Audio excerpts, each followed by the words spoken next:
आज तुम अपना केला नहीं खिलाओगे तो मैं दूसरे का केला खा लूंगी जाके।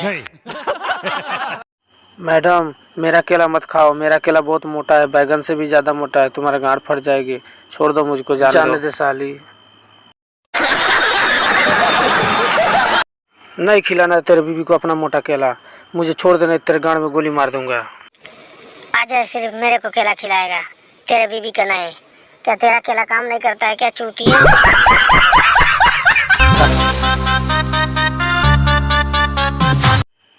हाँ तो का माली बहू,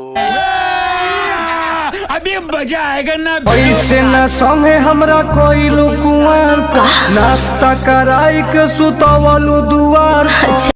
करे मौका तेज घुरी आई ले। मस्त जोक मारा रे, ये हंस रे हलकट हंस।